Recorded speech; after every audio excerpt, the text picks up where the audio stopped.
Igbo language is very, very difficult. Not only the pronunciation for Oibo like me. It's in my blood to mispronounce everything, or you might not understand, but if it's Azu, I will say Azu. If it's Igbo, I will say Igbo. And those things, they mean different things. Oh, you say one for Igbo, you say one for Igbo. Hi, Odiro Izu. But it's not about the words or the pronunciation, it's also about the gesture, okay? Igbo people like to speak with their mouth, with their eyes, with their hands. In fact, the whole body is involved.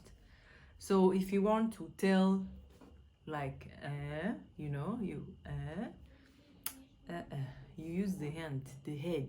It's still the same word though, but it means a different thing. Oh, God forbid. God forbid, you make like this. God forbid. Fear.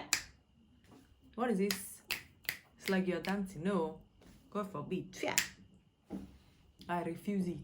In Jesus' name. What else? Just thinking. Like when you're really angry and you want to show somebody, I swear to God, I'll kill you. You do something with your finger in your mouth and touch the ground. Touch the ground. And then you raise it. I swear, I'll kill you. So funny. We don't do that. Okay, one very cool thing about Igbo language is the...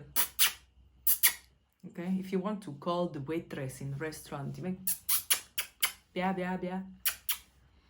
And the nice thing is that thing can be heard far away. And the best thing I do, like if I go to buy food with my husband in the big shopping center, he might go to check on the meat, I might go and check on the drinks in another place. So instead of shouting his name and everybody will know, who is Ezenwa, you know, I'll just do like this. And I practice this thing, I can do it very loud now. And he will know, hey, my wife is calling me. So he will also do, so we start to locate each other. And the other, they will be looking at us like, what? Who is she kissing? What is she doing? They don't know, but it's very good, very efficient. So if you're far away from your husband, he will know, okay, my wife. Because nobody here does that. But of course, in Nigeria, it's used to call anybody to come and bring you drink or, hey, get somebody's attention very well. For us, Oibo, it's just a kiss. You want to kiss me? Yes. So language is more than just blah blah or talking or words. It's the body, the noise, the sound, how high your voice is, how low your voice is can mean different things. It's just very interesting.